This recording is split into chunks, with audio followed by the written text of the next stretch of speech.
আসসালামু আলাইকুম।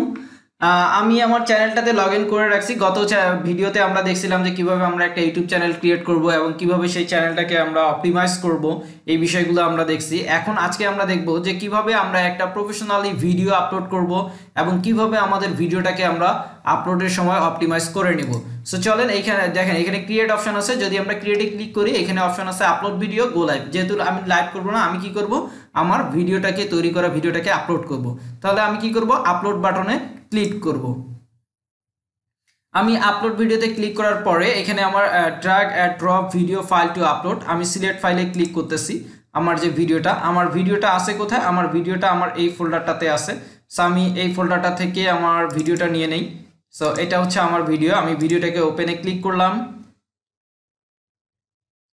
ওকে, সো আমার ভিডিওটা দেন আপলোড হয়ে গেছে। সো আমার ভিডিওটা আপলোড হয়ে গেছে। আমি টাইটেল, এটা হচ্ছে আমার ভিডিও টাইটেল। সো এইখানে টাইটেলটা আমি একটু ঠিক করে নিচ্ছি, যেন হচ্ছে যে টাইটেলটা একটু ভালো হয়, যেন মানুষজন সহজে বুঝতে পারে, আমার সার্চের মধ্যে ভিডিওটা যেন সামনে চলে আসে এবং হচ্ছে যে ভিডিওটা যেন সহজেই খুঁজে পাওয়া যায়। ঠিক আছে, সো আমি আমার এখানে টাইটেলটা দিয়ে দিলাম। সো টাইটেল দেওয়ার পরে এখানে আছে ডিসক্রিপশন। এখন আমার কি দিতে হবে, প্রথমে দিতে হচ্ছে আমার টাইটেল, এরপরে দিতে হচ্ছে আমার কি ডিসক্রিপশন। সো আমি ডিসক্রিপশন দিব। আমি আগেই লিখে রাখছি একটা ডিসক্রিপশন আমার ভিডিওতে দেওয়ার জন্য। সো এইখানে আমার ডিসক্রিপশনটা আমার লেখা আছে। সো আমি আমার ডিসক্রিপশনটা দিয়ে দিচ্ছি। সো আমি আগে থেকেই এগুলো লিখে রাখছি যেন আমার কাজ করতে পরে সুবিধা হয়, এই জন্য। সো আমি এখানে ডিসক্রিপশনটা দিয়ে দিলাম। সো আমার ডিসক্রিপশনটা হচ্ছে যে এটা হচ্ছে আমার চ্যানেলের ডিসক্রিপশন। সো ডিসক্রিপশনটা আমি এখানে দিয়ে দিচ্ছি। সো এরপরে হচ্ছে যে আমি এই টাইটেলটাও এই ডিসক্রিপশনের মধ্যে অ্যাড করে দিই, যেন হচ্ছে যে ভিডিওটা আরও সহজে খুঁজে পাওয়া যায়। সো সেজন্য হচ্ছে যে আমি এইখানে আরেকটু এটা অ্যাড করে দিলাম। ওকে ফাইন, এটা হচ্ছে আমার ডিসক্রিপশন, আমি ডিসক্রিপশনটা অ্যাড করে দিয়ে দিলাম। ওকে ওকে, সো আমার ডিসক্রিপশন দেওয়া হয়ে গেছে। এবার হচ্ছে যে আমার এখানে দেখেন আপলোড থাম্বনেল। সো এখানে আমাদের যে থাম্বনেলটা আছে, এই থাম্বনেলটা আমাদের একটু অ্যাট্রাকটিভ হতে হবে, যেন মানুষজন থাম্বনেলটা দেখে সহজেই বুঝতে পারে যে আমি কি দিতে যাচ্ছি এবং কি টাইপের ভিডিও আসতেছে আমার। এই থাম্বনেলটা আমি সুন্দর করে দিব এবং সুন্দরভাবে এই থাম্বনেলটা দিয়ে বোঝানোর চেষ্টা করব। সো চলেন, আমি আমার ভিডিওটা আপলোড হয়ে গেছে, আমি থাম্বনেলটা আপলোড করি। সো আপলোড থাম্বনেলে আমি ক্লিক করলাম। আমার একটা থাম্বনেল তৈরি করা আছে। সো আমার থাম্বনেলটা কোথায় আছে, আমার এই ফোল্ডারের ভিতরে থাম্বনেলটা আছে। আমি আমার থাম্বনেলটা অ্যাড করি। এটা হচ্ছে আমার ভিডিওর থাম্বনেল। আমি ভিডিওর থাম্বনেলটা অ্যাড করে দিলাম। এরপর হচ্ছে যে প্লেলিস্ট, এই প্লেলিস্ট আমি আগেই ক্রিয়েট করে রাখছি একটা ইউটিউব এক্সপার্ট নামে। আপনারা প্রত্যেকেই প্লেলিস্ট একটা ক্রিয়েট করবেন। কীভাবে প্লেলিস্ট ক্রিয়েট করা হয় আমি গত ভিডিওতে দেখা দিয়েছিলাম। আমি ভিডিওটা এই প্লেলিস্টের মধ্যে অ্যাড করে দিলাম। এইখানে আমি ক্যাটাগরির কথা যেটা বলছিলাম, যে ক্যাটাগরি আপনারা কিভাবে সিলেক্ট করবেন। সো এইখানে হচ্ছে যে আমি যেটা করব যে no it's not made for kid, এটা বাচ্চাদের জন্য না, এটা হচ্ছে যে সবাই দেখতে পারবে, এটা অ্যাডাল্টদের জন্য। যদি আমি বাচ্চাদের জন্য সিলেক্ট করি, আপনারা হয়তো অনেকে জানেন যে বাচ্চাদের জন্য যে ভিডিওগুলো করা হয়, এই ভিডিওগুলোতে এখন অ্যাড শো করে না। সো এই জন্য হচ্ছে যে আমরা বাচ্চাদের জন্য না, এটা হচ্ছে no it's not made for kids দিয়ে দিলাম আমি। সো এইখানে দেখেন যে yes restrict my video to viewers over 18, no don't restrict my video to viewer over 18। So আমার রেস্ট্রিকশন দেওয়া নাই, এখানে কোনো ধরনের আমি রেস্ট্রিক্ট দিলাম না। ঠিক আছে, এরপরে হচ্ছে যে মোর অপশনে যদি আমরা যাই, তাহলে পেইড প্রমোশন, আমরা এটা পেইড প্রমোশন করব না। এখানে দেখেন যে ট্যাগ আমার দিতে হবে। ভিডিও 500 ওয়ার্ডের মধ্যে আমার কি করতে হবে, ভিডিও ট্যাগ দিতে হবে। এর আগে আমরা চ্যানেলে ট্যাগ দেওয়া দেখছি, কিন্তু এখন আমরা দেখবো যে ভিডিও ট্যাগ দেওয়া।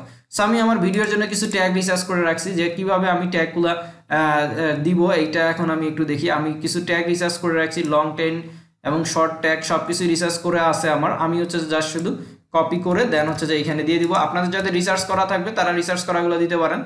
সো আর যদি না থাকে, তাহলে আমার ট্যাগগুলো অনেক বেশি হয়ে গেছে, আমি হচ্ছে যে কিছু ট্যাগ বাদ দিয়ে দিতে হবে। 810টা হয়ে গেছে আমার। সো এত বেশি ট্যাগ নিবে না তারা। সো আমি কিছু ট্যাগ বাদ দিয়ে দিই। সো আপনারা হচ্ছে যে 500 ওয়ার্ডের মধ্যে ট্যাগ দেওয়ার চেষ্টা করবেন। তো আমার ট্যাগগুলো যেহেতু বেশি হয়ে গেছে, তো আমি সেজন্য হচ্ছে যে কিছু ট্যাগ বাদ দিয়ে দিচ্ছি, যেন হচ্ছে যে এখন ঠিক আছে। বাট হচ্ছে আমি দুই একটা আরও একটু কমাই দিই। লং টেন কিওয়ার্ড অনেক বেশি হয়ে গেছে আমার। ওকে, সো আমি হচ্ছে যে ট্যাগগুলো দিয়ে দিলাম আমার ভিডিওর জন্য। ট্যাগ যেগুলো আমি রিসার্চ করে রাখছি, আপনারা ওইভাবে ট্যাগগুলো দিয়ে দিবেন ভিডিওতে সুন্দর করে, যেন সহজেই আপনাদের চ্যানেলটাকে খুঁজে পাওয়া যায়, আপনাদের ভিডিওটাকে খুঁজে পাওয়া যায়।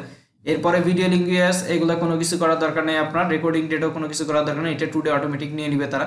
এখানে আমরা এখানে আপনি চাইলে ক্লিক করে এখানে টুডে সিলেক্ট করে দিতে পারেন, তো আমার টুডে দরকার নেই, টুডে ওইখানে অটোমেটিক নিয়ে নেবে। সো এখানে আপনি যে স্ট্যান্ডার্ড ইউটিউব লাইসেন্স আছে, ক্রিয়েটিভ কমন আছে, আমরা কি করব স্ট্যান্ডার্ড ইউটিউব লাইসেন্স রাখবো, তারপরে সবকিছু এলাও রাখবো। এখন এই ভিডিওটা আপনার কোন ক্যাটাগরিতে পড়ে এইখানে আপনি এখন ক্যাটাগরিটা সিলেক্ট করে দিতে হবে। সো আমার যদি এটি টিউটোরিয়াল রিলেটেড ভিডিও, তো সেটা হচ্ছে কি আমার এডুকেশন রিলেটেড, এটা হচ্ছে আমার এডুকেশনের মধ্যে পড়ে। সো আমি এডুকেশন দিয়ে দিলাম, আমার কমেন্ট সবকিছু এলাও দেওয়া আছে, শর্ট বাই টপ দেওয়া আছে, সবকিছু ঠিক আছে। এখন হচ্ছে যে আমি আরেকটু চেক দিয়ে নেবো যে আমার সবকিছু ঠিক আছে কিনা, দেন আমি এরপরে নেক্সটে যাব। ওকে, আমার এখানে ডিসক্রিপশন ঠিক আছে, আমার হচ্ছে যে ট্যাগ ঠিক, টাইটেল ঠিক আছে। সো আমি এখানে চাইলে দুইটা হ্যাশট্যাগ হিসাবে দুইটা কিওয়ার্ড দিতে পারি, বাট হচ্ছে যে আমি এখন কোনো হ্যাশট্যাগ ইউজ করলাম না। এরপরে হচ্ছে যে আমি কি করব, নেক্সটে ক্লিক করব। এখন আমি নেক্সটে ক্লিক করলাম, এখানে দেখেন অ্যাড অ্যান্ড ইউনিক স্ক্রিন, আমরা যে স্ক্রিনের উপরে যে বিভিন্ন ধরনের ভিডিও দেখি ভিডিও শেষ হওয়ার আগে, ঠিক আছে, এবং কার্ড দেখি, এগুলো আমরা অ্যাড করতে পারবো। কিন্তু এখন যেহেতু আমার চ্যানেলে একটাই মাত্র ভিডিও, সেজন্য আমি এগুলো অ্যাড করতে পারবো না, কারণ আমার চ্যানেলে আর কোনো ভিডিও নাই। সো এরপরে আমাকে কী করতে হবে, আমি আবার নেক্সটে ক্লিক করতে হবে। নেক্সটে ক্লিক করার পরে দেখেন যে এখানে এখন আমি কি করব, ভিডিওটা পাবলিক করে দিব। আনলিস্টেড আছে, প্রাইভেট আছে, আপনি যেটা করতে চান, বা সেট আছে ইন্টারনেট, আপনি যদি কোনো টাইমে শিডিউল পোস্ট দিতে চান, এখানে শিডিউল পোস্টের অপশন আছে। আমি কি করছি, পাবলিক দিয়ে দিছি, যেহেতু আমার ভিডিওটা সবাই দেখতে পারে। সো পাবলিক দিয়ে দিলাম, এরপরে হচ্ছে যে পাবলিশ। সো আমি এখন কি করব, পাবলিশে ক্লিক করলাম। সো আমি এখন পাবলিশে ক্লিক করে দিলাম। ওকে ফাইন, আমার ভিডিওটা পাবলিশ হয়ে গেছে। আমি চাইলে এখান থেকে কোনো জায়গায় শেয়ার করে দিতে পারি সোশ্যাল মিডিয়াগুলোতে। সো আমি এই লিঙ্কটা নিয়ে সোশ্যাল মিডিয়াতে শেয়ার করতে পারি, অথবা আমি এখান থেকে শেয়ার করে দিতে পারি। সো আমি কোথাও শেয়ার করলাম না, আমি এটা ক্লোজ করে দিলাম। এখন হচ্ছে যে আমার ইউটিউবে আমার ভিডিওটা শো করতেছে। এখন আপনারা সহজেই এই ভিডিওটা দেখতে পারবেন, এবং সহজেই আপনারা যে কোনোভাবে যদি সার্চ দেন আমার কিওয়ার্ডগুলো দিয়ে আমার ভিডিওটাকে খুঁজে পাবেন। ধন্যবাদ সকলকে। আমরা কিভাবে একটা ইউটিউব ভিডিও আপলোড করতে হয় নিজেদের চ্যানেলে, সেই বিষয়টা এতক্ষণ দেখলাম। তো আশা করি সবাই বুঝতে পারছেন। ভালো থাকবেন, সুস্থ থাকবেন, এবং সুন্দরভাবে আপনারা ইউটিউবিং করা শুরু করে দিতে পারেন। সে শুভকামনা রইল আপনাদের জন্য। আসসালামু আলাইকুম, ধন্যবাদ সকলকে।